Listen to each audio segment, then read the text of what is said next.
There we go. Good morning.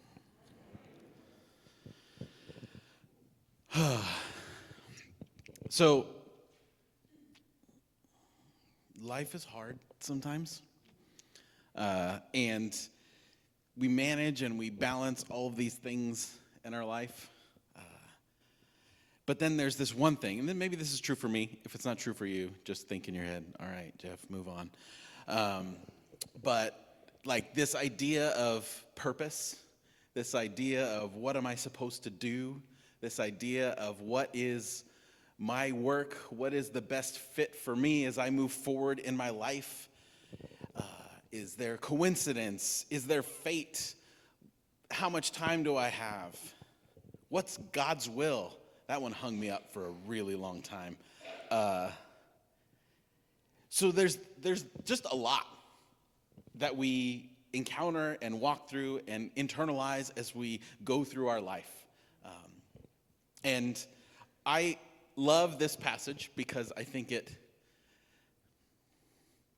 represents that a little bit. So you have in the beginning this grand display of the divine, right? So it gives us a setting, first of all, in the year of King Uzziah's death. We'll get to that briefly.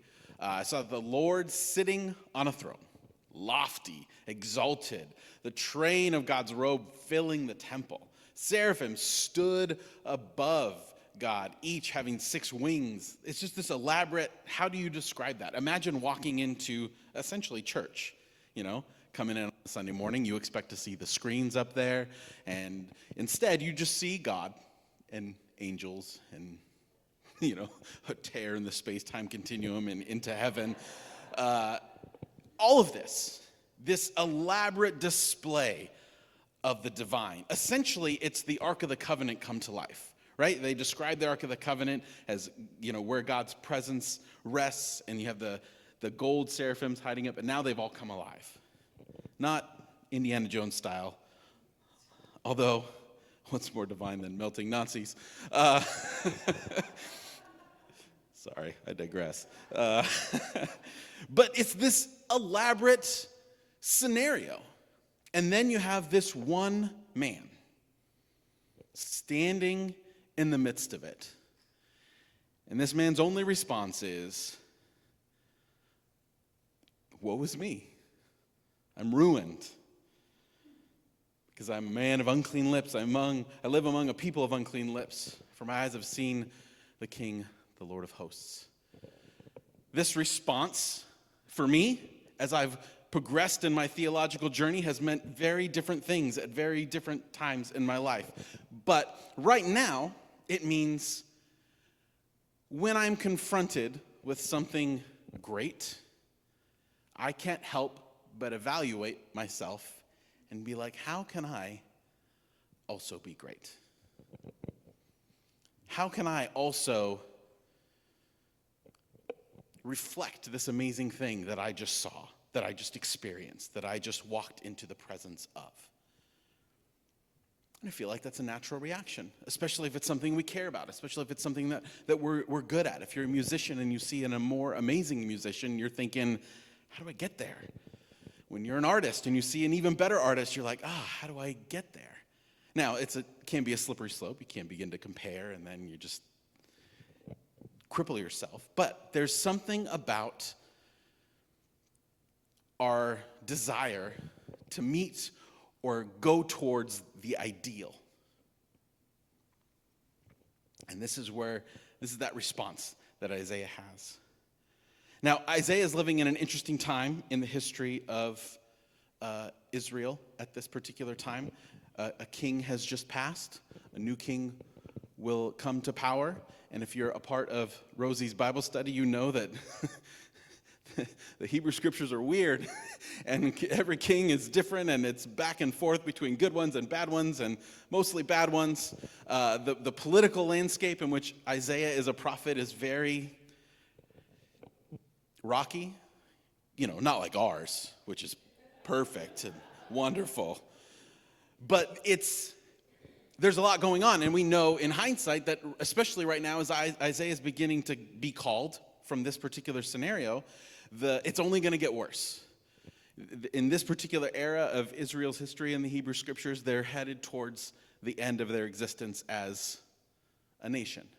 And essentially, Isaiah is told, hey, I want you to go tell these people all these things, but they're not going to listen, and you're essentially going to fail. All right, let's go.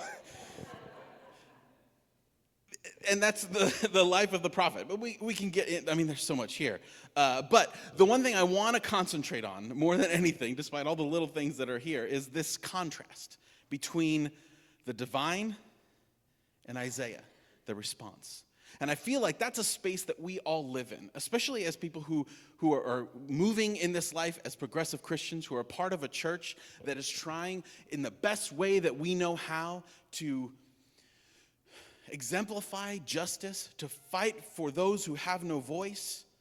We are striving for an ideal that we know has not yet arrived. And for most of us, we probably know that it will not arrive in our lifetime or the next generation's lifetime, but it's something that we move towards. It's a tension that we live in as people who understand that there is something more that we can be as humanity, that there is more love to be given, there is more justice to be had, there is more heaven on earth that needs to exist. This is the tension we live in, and it can be overwhelming. It can paralyze us because we stop and we don't know what to do. I was having a conversation with someone the other day about the upcoming election and how it feels different this time. And it's harder and harder to live in that tension sometimes. It's harder and harder to have any kind of hope sometimes that the ideal is going to be reflected in any corner of our society. But when I walk in here, when I talk with someone who's on the same page, then I know, okay, there's still a spark. There's still something there. And then Isaiah's response is he's seen this amazing, elaborate display of the divine. He recognizes, I'm so far from that, but I want it. And then he overhears a conversation. God does this a lot in the Hebrew Scriptures, where treats us like children and has a conversation because God really wants us to respond to that conversation, but pretends we're not there. And God says to his hosts, his heavenly beings, hey, who are we going to send to do this? And of course, Isaiah's the only guy in the room. He's like, hey, me, I'm here. Send me. Send me. And this narrative is pretty common within the Hebrew Scriptures. It's what we call a call narrative. So there's certain elements that happen in these call narratives. And this one is a call narrative within prophetic literature. So if you read a book of the prophets, it's mostly just poetic oracles. And then occasionally there'll be this narrative splashed in here. And this one is particularly interesting because there's certain elements to a call narrative. There's the divine confrontation. There's the introductory word from God. There's the objection from the person being called from God. There's the reassurance from God that this is going to happen, and then it's usually accompanied by some sort of sign or wonder or splitting of the heavens or whatever. It's very reminiscent of what Carl Jung would later call the hero's journey. It's these tropes within prophetic literature that you see in these callings. But one thing that I don't think we talk about enough, and which I think has profound relevance to us as a community of people who believe that more justice needs to be done in this world, is that all of these things is that God's call comes as a disruptive experience with little or no previous preparation. It comes in the midst of the mundane. Jacob wrestles with God on his way to reconcile with his brother.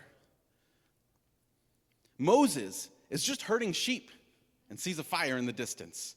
It's like, hey, that fire is talking to me. Gideon is just, hitting the wheat in his wine press. Elijah is just working his land as a farmer. Samuel is sleeping. The tradition carries over into a lot of the New Testament narratives where you have the disciples. They're just fishing. And this grand call comes to them. So many of these narratives start with the simple act of people being present in their own life. I'm just doing what I do. I'm just going about through my routine. Which so many times we can be like, this is boring. I keep doing the same thing over and over and over again. That's a whole other thing. But we live our lives. And so many times, something just happens in the middle of it. And I think it's this subtle lesson that we learn in our spirituality is that sometimes the most amazing things that happen to us, the times that change the trajectory of our life, they don't happen because we prepared for them. They don't happen because we were expecting them to come. They happen in the midst of something that is just regular.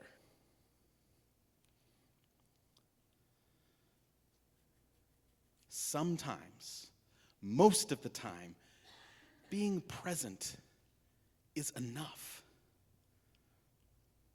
In whatever condition we are in. And I think that's important. There was a time in my life where my wife and I were in a transition period. We had just suffered a tremendous loss, and we were still in the midst of a religious culture that we were not yet aware that we were going to be moving out of within the next year. And in the midst of this loss, one of the cornerstones of my church experience growing up was worship, was singing. So when I hear the word worship as an ex-evangelical, I hear, oh, that's where we sing and we raise our hands and we cry and we scream and we come to the altar and all the stuff that goes with that. And there was one particular service after this loss that we had, and the words that were being sung just did not reflect where we were in our hearts in that particular moment. And I remember turning to my wife and being, do you want to be here right now? And she said something that has stuck with me ever since.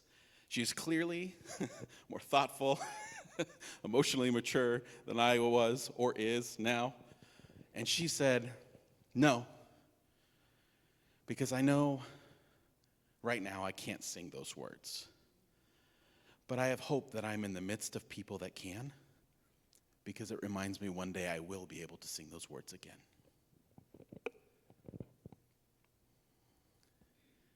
And that revelation came with her just being present, just showing up. Here I am. I am here. And as an individual, as a person, that doesn't mean that we have to be prepared. That doesn't mean we have to be emotionally healthy. That doesn't mean we all have to have all of our stuff together. Sometimes the only thing we have energy for is to just show up. And if life was an individual exercise, that would be terrifying.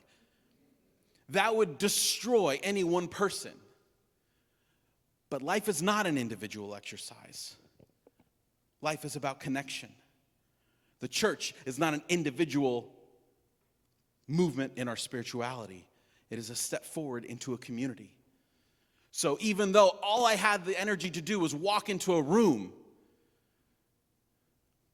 I know that number one, there's probably someone else in this room that also barely able to get in the room.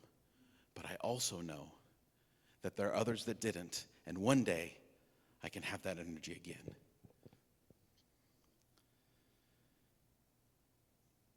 Because this work that Parkside does specifically is hard. The greatest percentage of burnout happens in people who are working in nonprofit and justice work.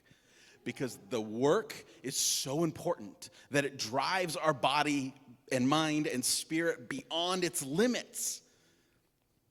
And sometimes we forget in the midst of that we're allowed to just be and know that someone else is carrying the torch until we have the energy and the motivation and heart and hope to start again.